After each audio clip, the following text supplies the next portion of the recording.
देता रहे हजार बरस मुल्ला चाहे अजान, रविदास खुदा ना मिल सक जो मन बसे सैतान. संत शिरोमणी जगद्गुरू रविदास महाराजांनी सर्व धर्मासाठी समान उपदेश केला. जसं हिंदूंसाठी का मथुरा का द्वारका का काशे हरिद्वार, रविदास खोजा दिल अपना तो मिल्या दिलदार. म्हणजे की जोपर्यंत आमचं मन स्वच्छ नाही, पवित्र नाही, तोपर्यंत आम्ही ईश्वर प्राप्ती करूच शकत नाही. साधा सरळ सोपा असा हा उपदेश जगद्गुरू रविदास महाराजांनी मानव कल्याणासाठी दिला.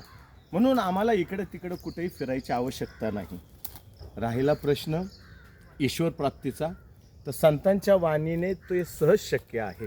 फक्त आपलं मन निर्मळ करणं, स्वच्छ करणं, पवित्र करणं हे गरजेचं आहे. हा जगद्गुरू रविदास महाराजांचा संदेश.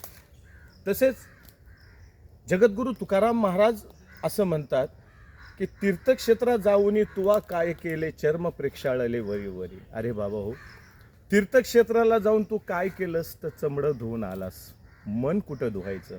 आणि म्हणून संतांचे जे ग्रंथ आहेत हेच आम्हाला तारू शकतात. त्या संतांच्या ग्रंथांमध्ये जे विचार दिलेले आहेत तेच आमचा उद्धार करू शकतात. आणि म्हणून संतांना शरण जाणं, त्यांच्या ग्रंथांना शरण जाणं हे काळाची गरज आहे. त्याच्यानंतर आम्हाला ईश्वर समजू शकतो, त्याची प्राप्ती होऊ शकते.